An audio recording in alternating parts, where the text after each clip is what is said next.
Primera parte, que trata de las tres concomitancias necesarias de la brujería, que son el demonio, un brujo y el permiso de Dios Todopoderoso. Pregunta 1. De si la creencia en que seres como las brujas existen es parte tan esencial de la fe católica que mantener empecinadamente la opinión contraria tiene un manifiesto sabor a herejía. Se argumenta que una firme creencia en los brujos no es doctrina católica.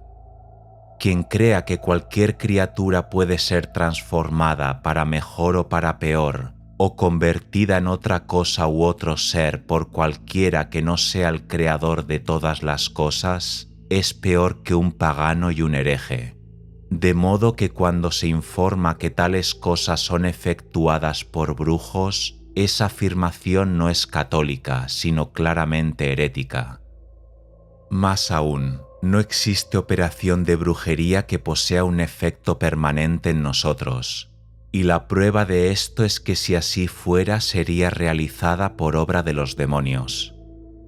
Pero asegurar que el demonio tiene poder para cambiar los cuerpos humanos e infligirles un daño permanente no parece concordar con la doctrina de la Iglesia, porque de esta manera podrían destruir el mundo entero y dejarlo en el caos más absoluto. Más aún, cualquier alteración que tenga lugar en el cuerpo humano, como por ejemplo el estado de salud o de enfermedad, puede atribuirse a causas naturales, como lo demuestra Aristóteles en el 7º libro de su Física. La principal de estas causas es la influencia de los astros, pero los demonios no pueden inmiscuirse en el movimiento de los astros, como es la opinión de Dionisio en su epístola a San Policarpo, porque eso únicamente es propio de Dios. Por consiguiente, se hace evidente que los demonios no pueden producir ninguna transformación permanente en los cuerpos de los hombres, esto es, ninguna metamorfosis real, de modo que debemos atribuir la aparición de cualquiera de tales cambios a alguna causa oscura y secreta. El poder de Dios es más fuerte que el poder del diablo, así que las obras divinas son más veraces que las operaciones demoníacas. De allí que cuando el mal es poderoso en el mundo debe ser obra del diablo, en eterna disputa con la de Dios. Por lo tanto, así como es ilícito afirmar que las artes del demonio pueden ser aparentemente superiores a la obra de Dios, también lo es creer que las más nobles obras de la creación, es decir, los hombres y los animales, puedan ser dañadas o perturbadas por el poder del diablo. Más aún, que lo que se halla bajo influencia de un objeto material no puede tener poder sobre los objetos corpóreos.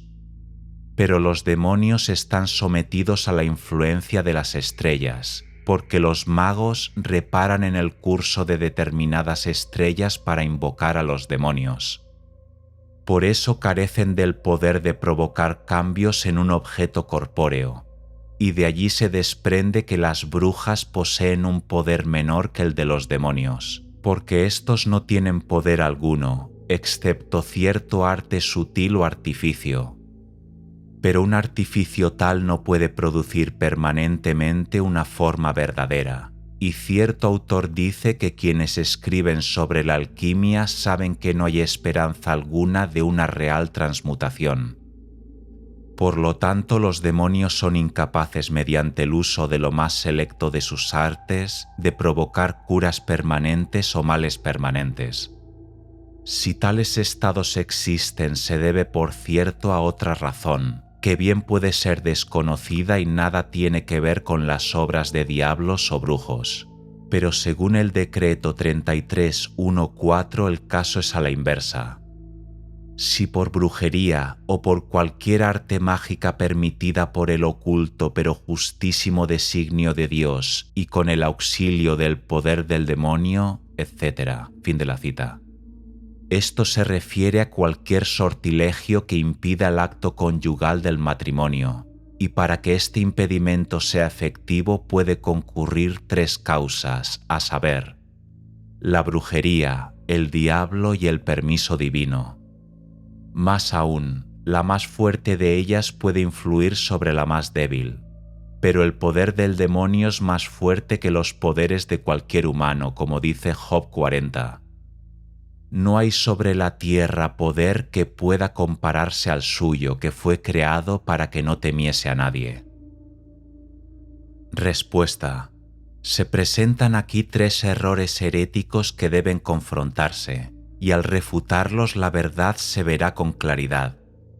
Algunos autores que pretenden basarse en las palabras de Santo Tomás cuando trata de los impedimentos causados por los encantamientos, trataron de aseverar que no existe la magia, que ésta solo reside en la imaginación de los hombres que atribuyen efectos naturales, cuyas causas son desconocidas a la brujería y los hechizos. Otros reconocen por cierto que los brujos existen, pero declaran que el influjo de la magia y los efectos de los sortilegios son apenas imaginarios y fantasiosos. Un tercer grupo de escritores sostiene que los efectos que según se dice causan los hechizos mágicos son por completo ilusorios y fantasiosos, aunque bien pudiera ser que el diablo sea cómplice de algunos brujos. De este modo es posible exponer y refutar los errores de cada una de estas personas, porque en primer lugar muchos doctores, especialmente Santo Tomás, demostraron que esas opiniones son del todo heréticas. Este autor sostiene que tales opiniones son absolutamente contrarias a la autoridad de los santos y se basan en una total carencia de fe. En efecto, la autoridad de las Sagradas Escrituras nos dice que los demonios tienen poder sobre los cuerpos y las mentes de los hombres solo cuando Dios lo permite, tal como se lee claramente en varios pasajes de las Escrituras. Por ende, se equivocan quienes sostienen que la brujería no existe, sino que es algo puramente imaginario, aunque no creen que los diablos existan excepto en la imaginación del vulgo, y le indilgan erróneamente los accidentes naturales que le ocurren al hombre a un supuesto demonio. Porque la imaginación de algunos hombres es tan evidente que les hace creer que ven figuras y apariciones, aunque no son otra cosa que el reflejo de sus pensamientos. Y entonces estos son tomados por apariciones de espíritus malignos e incluso por espectros o brujas. Pero esto es contrario a la fe verdadera, que nos enseña que algunos ángeles cayeron del cielo y ahora son demonios, y que debemos reconocer que por su naturaleza son capaces de hacer cosas que nosotros no podemos hacer. Y quienes tratan de inducir a otros a realizar maravillas de carácter malvado son llamados brujos o brujas. Y como la falta de fe en una persona bautizada se denomina herejía, esas personas son lisa y llanamente herejes.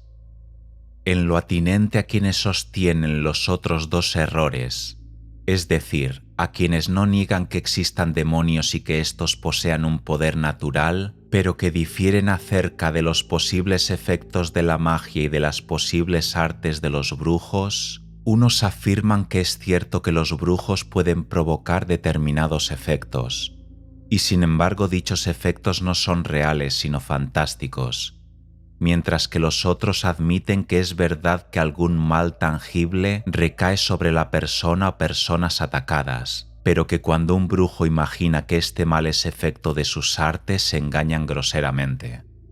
Este error parece fundamentarse en 2 pasajes del canon episcopal, en los que se condena a unas mujeres por imaginar de manera falsa que por la noche cabalgaban con Diana o Herodías.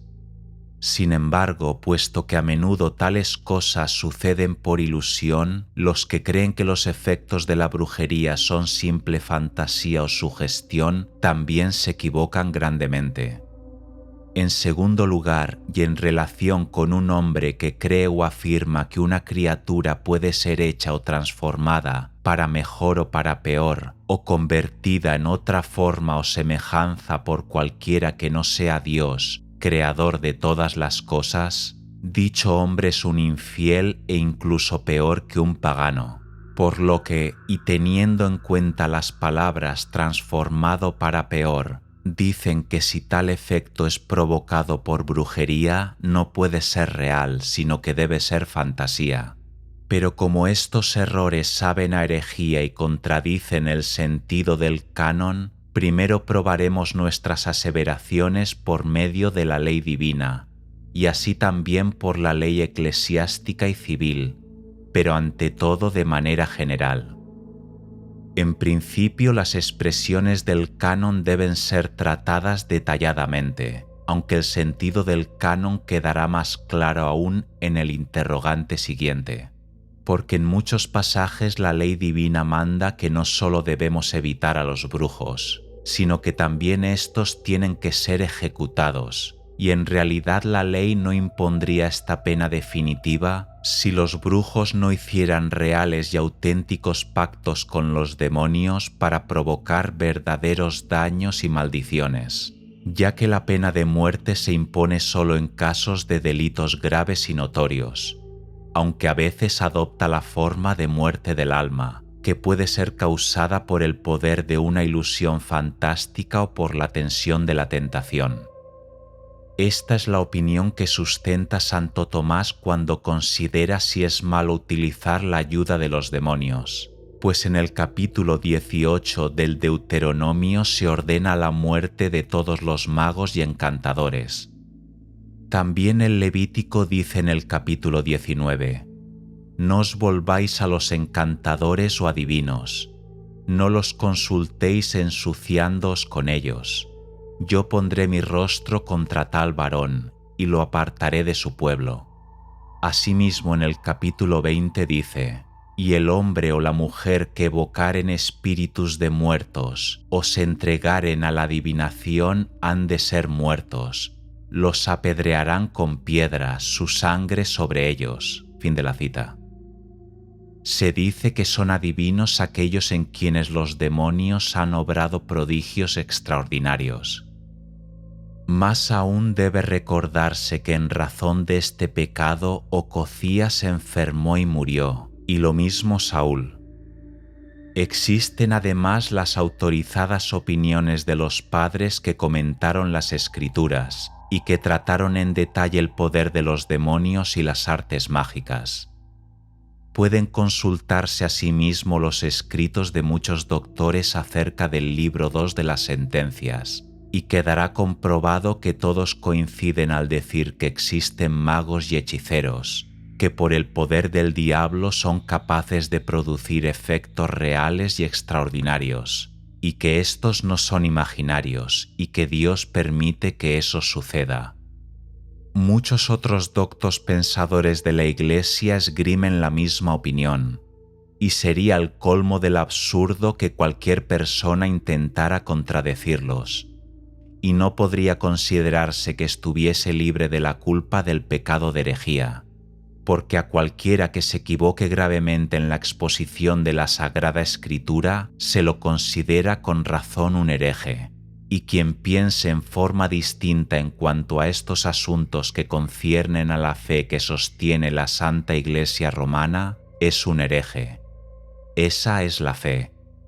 Que negar la existencia de los brujos es contrario al entendimiento del canon lo demuestra la ley eclesiástica.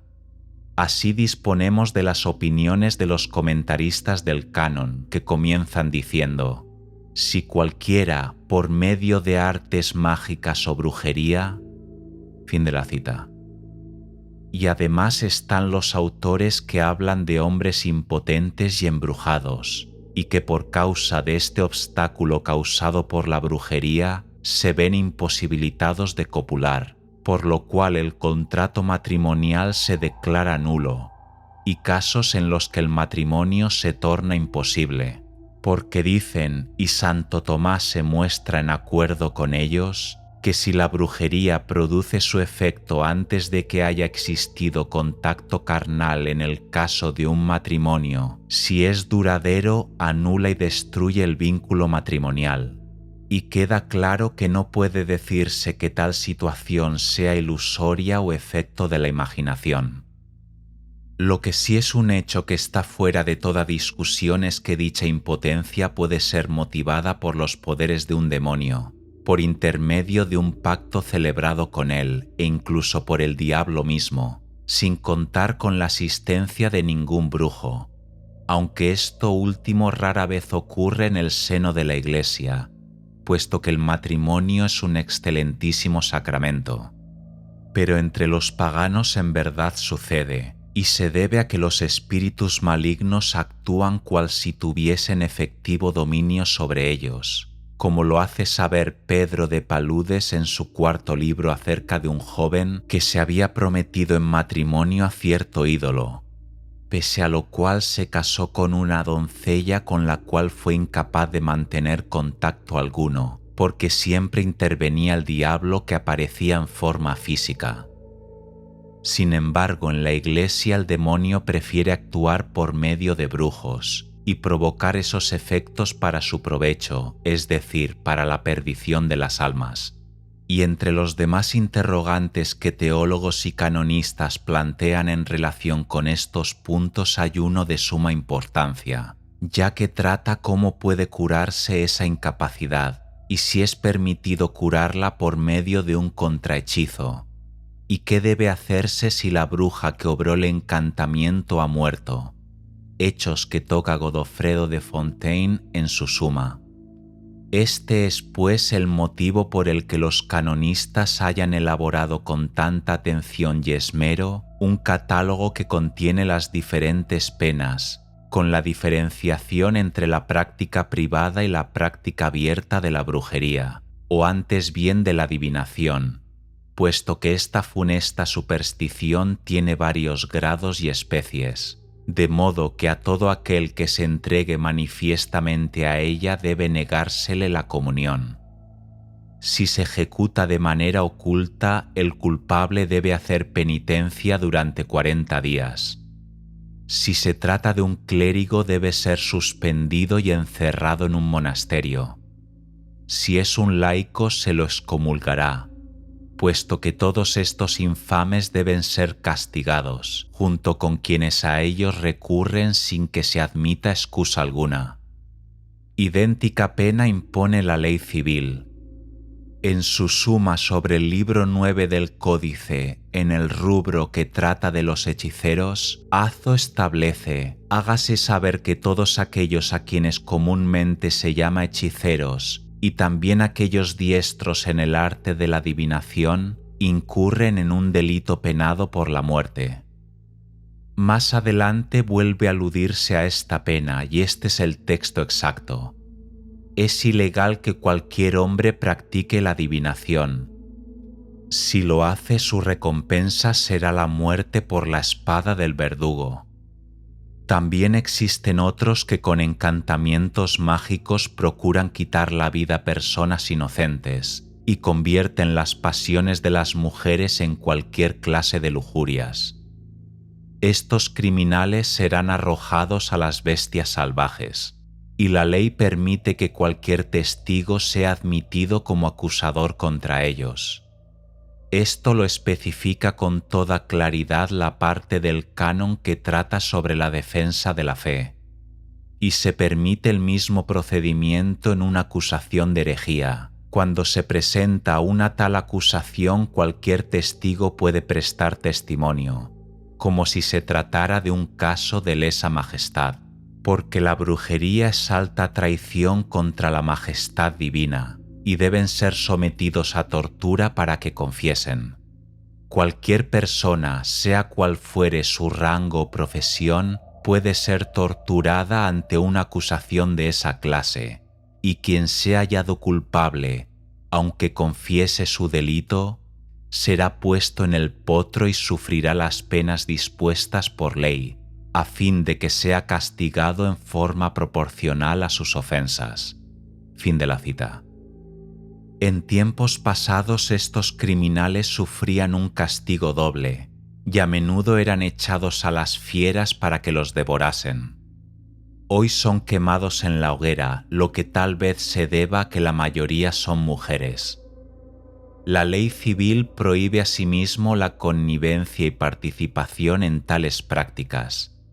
Ni siquiera permite a un adivinador penetrar en la casa de otra persona, y a menudo ordena que todas sus posesiones se arrojen a las llamas, así como que nadie lo proteja o consulte.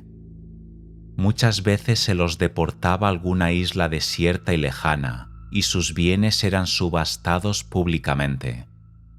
Peor aún, quienes consultaban a brujos o recurrían a ellos sufrían el castigo del exilio y la confiscación de sus propiedades.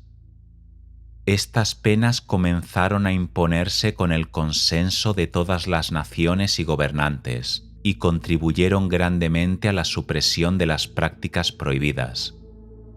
Debe notarse que estas leyes alaban en mucho a quienes tratan de anular los encantamientos de los brujos, y los que se exponen a grandes desgracias para que la obra de los hombres no resulte destruida por la fuerza de las tormentas o del granizo son dignos de grandes recompensas antes que de castigo. Más adelante se analizará de qué manera puede prevenirse lícitamente ese daño. Por lo tanto, ¿cómo puede ser que la negación o la frívola contradicción de cualquiera de estas proposiciones se vean libres de la señal de alguna herejía notable? Que cada cual juzgue por sí mismo, a menos que su ignorancia lo excuse, pero seguidamente explicitaremos qué tipo de ignorancia puede excusarlo. De lo anterior podemos concluir lo siguiente. Es opinión cierta y muy católica que existen encantadores y brujos, que con el auxilio del diablo y en virtud de una alianza con él establecida, son capaces, ya que Dios lo permite, de producir maldades y daños reales y verdaderos, lo cual no obsta para que también puedan causar ilusiones y visiones por medio de algún artilugio extraordinario y peculiar. A pesar de ello, los alcances de la presente investigación abarcan la brujería, la cual difiere mucho de esas otras artes, y por lo tanto la consideración de éstas poco agregaría a nuestro propósito, ya que sus practicantes pueden con más exactitud ser denominados adivinos y charlatanes antes que hechiceros. En particular debe señalarse que estos dos últimos errores se basan en una total incomprensión de las palabras del canon. Pasemos entonces a una correcta comprensión del canon. Ante todo hablaremos del primer error, que dice que el medio es pura ilusión, aunque los dos extremos sean reales. Aquí habrá que indicar que existen 14 especies diferentes a las que les cabe el término de superstición.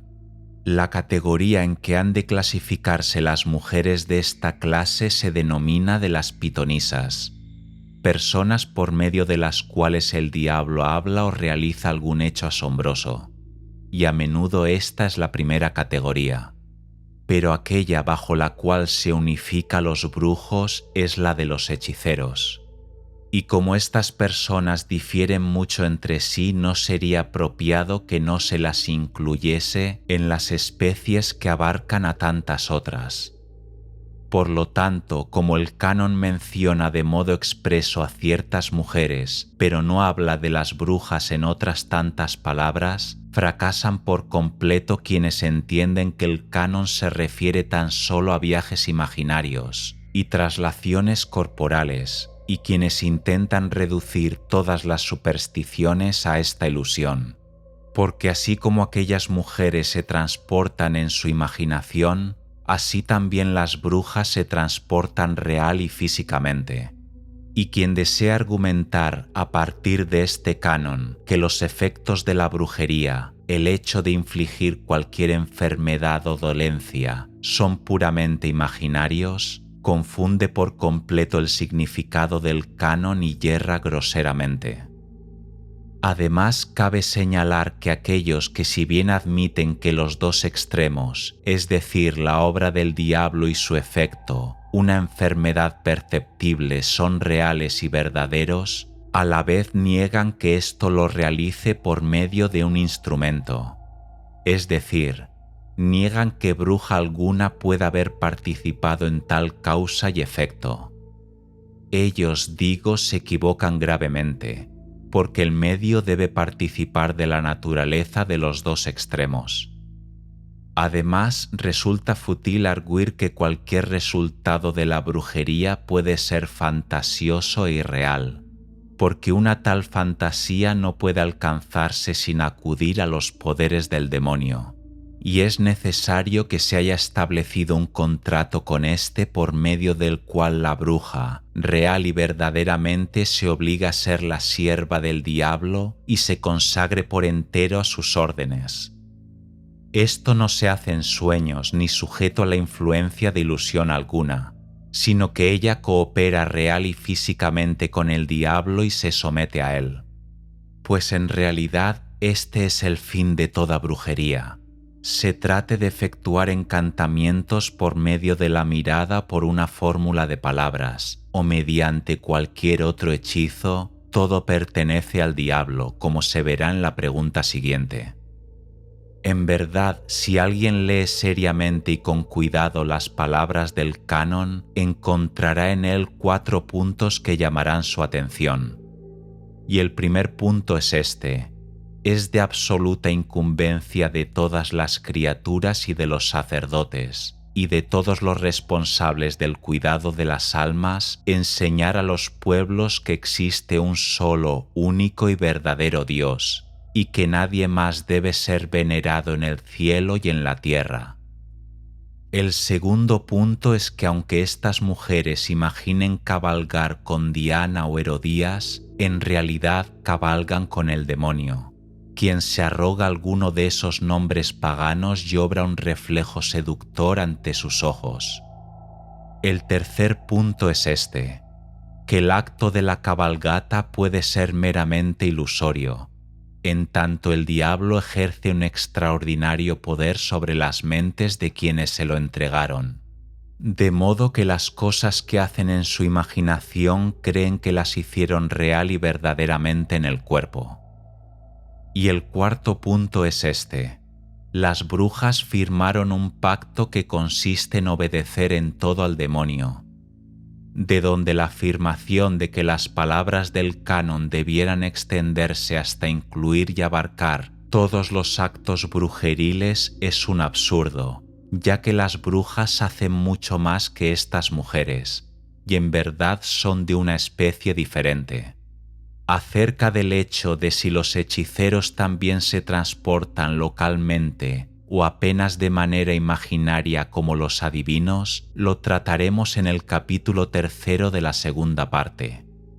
Hasta aquí hemos explicitado 2 de los errores y hemos arribado a un claro entendimiento del sentido del canon. Además, hay un tercer error que, partiendo equivocadamente de las palabras del canon, dice que todas las artes mágicas son ilusión. Este error puede enmendarse con los dichos del propio canon, porque en tanto se dice que quien cree que una criatura cualquiera puede ser hecha o transformada para mejor o para peor, o metamorfoseada en alguna de otra especie o semejanza, como no haya sido por el propio creador de todas las cosas, es peor que un infiel. Si estas 3 proposiciones se entienden así como podría parecer a simple vista, son en un todo contrarias al sentido de las Sagradas Escrituras y a los comentarios de los doctores de la Iglesia, pues el siguiente canon dice con claridad que las brujas pueden hacer criaturas, aunque forzosamente serán muy imperfectas, y es probable que resulten de alguna manera deformes.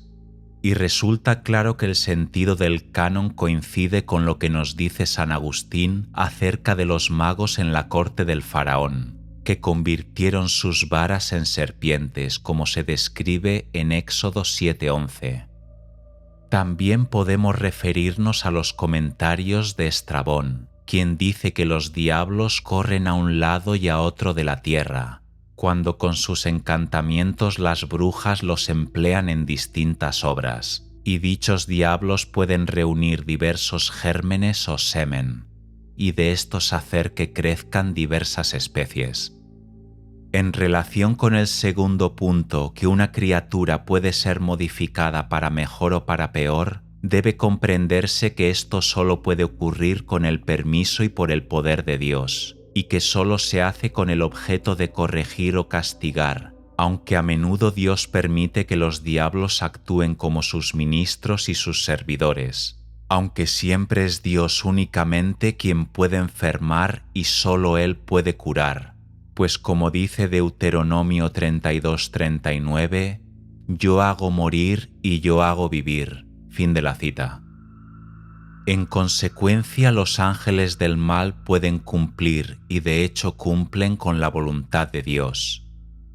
Ofrece testimonio de esto San Agustín cuando dice: en verdad hay encantamientos mágicos y hechizos malignos que no solo afectan a los hombres con enfermedades, sino que incluso los matan.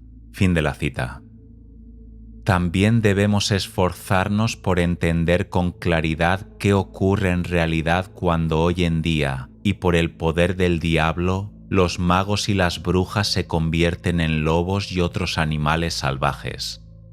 Pero el canon habla de un cambio corporal y duradero, y no habla de las cosas extraordinarias que pueden hacerse por el encantamiento al que se refiere San Agustín, donde da cuenta de muchas extrañas historias de la famosa bruja Circe y de los compañeros de Diomedes y del padre de Prestancio.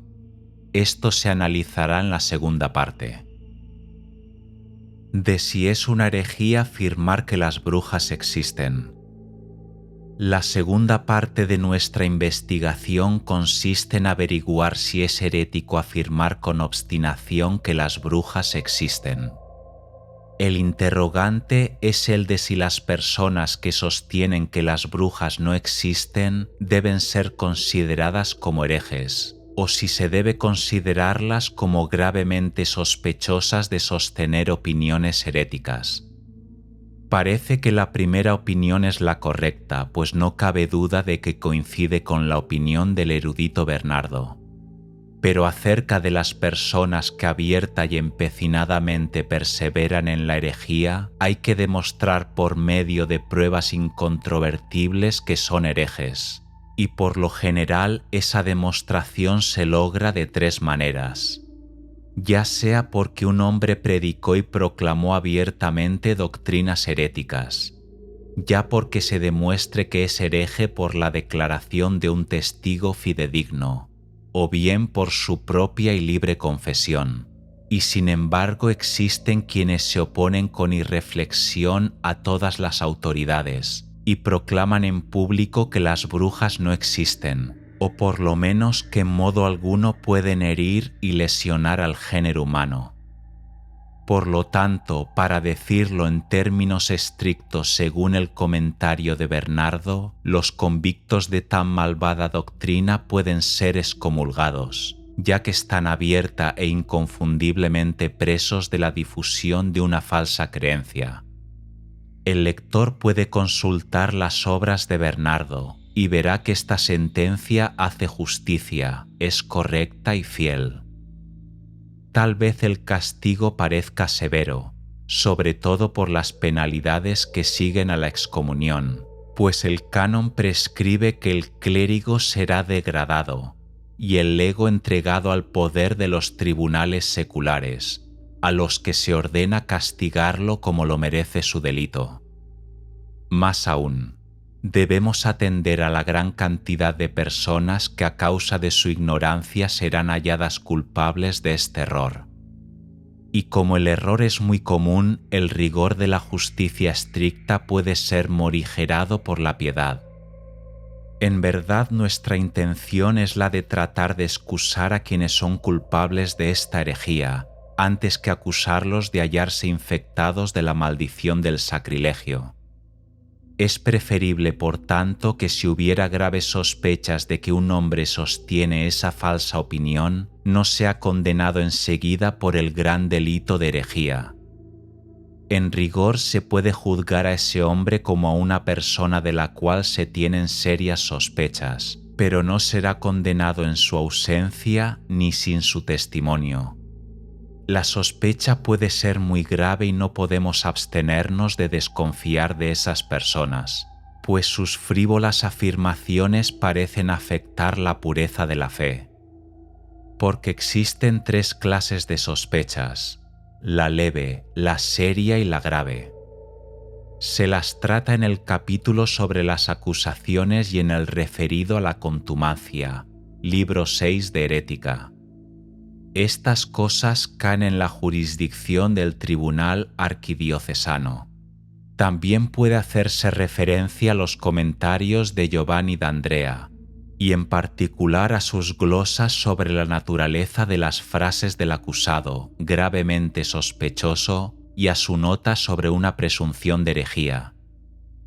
También es innegable que hay quienes no advierten ser el sostén de doctrinas equívocas y errores, pues muchos no conocen la ley canónica, y hay quienes, debido a que están mal informados ya que tienen insuficientes lecturas, vacilan en sus opiniones y no pueden decidirse. Pero como una idea que se mantiene en el fuero interno no es herejía, a menos que luego se la formule con empecinamiento y se la mantenga en forma abierta, debemos decir que las personas que mencionamos no deben ser condenadas abiertamente por el delito de herejía, pero que nadie suponga que puede salvarse invocando ignorancia, porque aquellos que se han extraviado por ignorancia pueden haber pecado muy gravemente. Aunque existen muchos grados de ignorancia, quienes procuran la curación de las almas no pueden alegar una ignorancia invencible, que los filósofos y doctores de la ley canónica y los teólogos denominan ignorancia de hecho. Mas lo que puede censurarse en esas personas es la ignorancia universal, o sea, una ignorancia de la ley divina, que como estableció el Papa Nicolás pueden y deben conocer, pues afirma lo siguiente: la dispensa de estas enseñanzas divinas ha sido encomendada a nuestra guarda. Ay de nos si no sembramos una buena semilla. Ay de nos si no enseñamos a nuestra grey. Fin de la cita. Por eso quienes tienen la guarda de las almas están obligados a poseer un sólido conocimiento de las Escrituras. Es cierto que, como explican Raimundo de Sabunde y Santo Tomás, no cabe duda de que quienes tienen la custodia de las almas no tienen por qué ser personas de extraordinarios conocimientos, pero deben, eso sí, poseer un conocimiento competente, el suficiente para cumplir con las obligaciones del cargo. Sin embargo, lo que puede ser un pequeño consuelo para ellos, la rigurosidad teórica de la ley se ve contrarrestada con frecuencia por la práctica concreta, y pueden saber que si bien a menudo esta ignorancia de la ley canónica es culpable y digna de censura, es considerada desde dos puntos de vista, de buena o de mala fe. Porque a veces las personas no saben, no desean saber y no tienen intenciones de saber. Para tales personas no existe excusa y deben ser condenadas. Por ello dice el salmista: no quiere entender para no poder hacer el bien. Fin de la cita. Pero en segundo lugar están quienes son ignorantes, aunque no por el deseo de no saber, lo cual disminuye la gravedad del pecado, aunque no existe un consentimiento real de la voluntad. Un caso tal es el de quien debería saber algo pero no se da cuenta de que debería saberlo, como dice San Pablo en su primera epístola a Timoteo: mas fui recibido a misericordia porque lo hice con ignorancia, en incredulidad. Fin de la cita. Esta es una ignorancia que a lo menos de modo indirecto es falta de la persona, en tanto que a consecuencia de muchas otras ocupaciones descuida informarse sobre asuntos que debería conocer y no se esfuerza para conocerlos. Y esta ignorancia no lo excusa enteramente, pero sí en cierto grado. Así dice San Ambrosio al escribir sobre ese pasaje de Romanos: ¿no sabes que la bondad de Dios te encamina al arrepentimiento? Fin de la cita. Si no lo sabes por tu propia falta, tu pecado es grande y doloroso, y más en nuestros días en que las almas sufren el acoso de tantos riesgos. Debemos adoptar medidas para reducir la ignorancia y saber que siempre se pronunciarán en nuestra contra severos juicios si no usamos, cada cual según su adecuada capacidad, el único talento que nos fue dado. De este modo nuestra ignorancia no será ni densa ni estúpida, pues como metáfora decimos que son densos y estúpidos los hombres que no ven lo que se encuentra ante sus propios ojos. Y en el Flores Regularum Moralium, el canciller romano comenta la segunda regla y expresa: una ignorancia culpable de la ley divina no afecta forzosamente al ignorante. La razón es como sigue. El Espíritu Santo está dispuesto a instruir en forma directa a un hombre en los conocimientos esenciales para su salvación, si estos son demasiado difíciles para que los entienda sin ayuda. Por lo tanto, la contestación a la primera objeción es una comprensión clara y correcta del canon. A la segunda, Pedro de Tarentasia, Beato Inocencio V, responde: no hay duda de que el diablo, debido a la malicia que abriga, destruiría a la humanidad si Dios le permitiese hacerlo. El hecho de que Dios en ocasiones le permita hacer daño y en otras se lo impida y prohíba, empuja al diablo, como queda manifiesto, a un desprecio y odio más francos, ya que en todas las cosas para manifestar su gloria, Dios usa al diablo, aunque éste lo resista como su siervo y esclavo. Con respecto al tercer argumento de que una persona o cualquier otro daño es siempre el resultado del esfuerzo humano, por medio del cual la bruja somete su voluntad al mal, y por tanto como cualquier otro malvado por su voluntad puede dañar a una persona, o provocarle el mal o ejecutar un acto ruin. Si se pregunta si el movimiento local de cosas materiales de un lugar a otro por el diablo puede equipararse al movimiento de los astros, la respuesta es no. Porque los objetos no se mueven de ese modo por un poder que les sea inherente, sino porque obedecen a ciertos poderes del diablo, quien por su propia naturaleza posee determinado dominio sobre los cuerpos y las cosas materiales. Afirmo que posee ese poder, pero no puedo agregar a los objetos materiales creados ninguna forma o aspecto, bien sustancial o bien accidental, sin cierta mezcla o colaboración de otro objeto natural creado. Pero como por voluntad de Dios puede mover objetos materiales de uno a otro lugar, por conjunción de varios objetos puede producir dolencias o alguna otra circunstancia que desee. De esto se desprende que los hechizos y efectos de la brujería no están gobernados por el movimiento de los astros, ni el diablo está gobernado de tal manera, ya que a menudo puede servirse de esas condiciones para su provecho.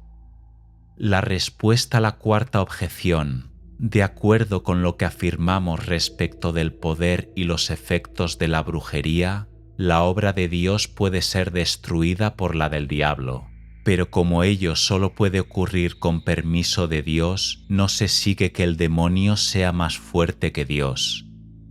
Por lo demás, no puede utilizar tanta violencia para dañar la obra de Dios, ya que si no tuviese limitaciones podría destruirla por completo. La respuesta a la quinta objeción puede exponerse con claridad como sigue. Los cuerpos celestes no tienen poder para obligar a los diablos a ejecutar un acto contra su voluntad, aunque en apariencia los demonios están más dispuestos a presentarse cuando los convocan los magos bajo la influencia de ciertos astros. Parece que lo hacen por dos razones. Primero, porque saben que el poder de ese planeta colaborará en el efecto que desean obtener los magos. Segundo, para engañar a los hombres, haciéndoles creer que las estrellas poseen algún poder divino o una divinidad real. Y sabemos que en la antigüedad esta veneración de los astros condujo a la más vil idolatría. Con respecto a la última objeción, que se basa en el argumento de que los alquimistas fabrican oro, podemos apelar a la opinión de Santo Tomás cuando estudia el poder del demonio y la manera en que actúa. Aunque determinadas formas que tienen sustancia pueden producirse por el arte y el poder de un agente natural, como la forma del fuego es producida por el arte empleado en el leño, ello no puede ocurrir siempre, porque el arte no siempre puede encontrar o mezclar los agentes adecuados en la proporción conveniente para producir algo similar. De igual manera, los alquimistas crean algo parecido al oro en lo que se refiere a los accidentes exteriores, pero no hacen verdadero oro, porque su sustancia no está formada por el calor del fuego que emplean los alquimistas, sino por el sol, que actúa y reacciona sobre cierto punto donde se concentra el calor mineral, y por ello ese oro es de la misma semejanza, pero no de la misma especie que el natural. El mismo argumento rige para todas sus otras operaciones. Por lo tanto, nuestra proposición es la siguiente. Gracias a sus artificios, los diablos producen efectos perniciosos, pero sin la ayuda de algún agente no pueden crear ninguna forma, ni sustancial ni accidental. Y no afirmamos que puedan causar daño sin la ayuda de algún agente, pero con ese agente es posible provocar sufrimientos y cualesquiera otras pasiones o dolencias humanas, y son reales y verdaderas. En los capítulos que siguen se aclarará cómo esos agentes o el empleo de tales medios pueden resultar eficaces en colaboración con los demonios.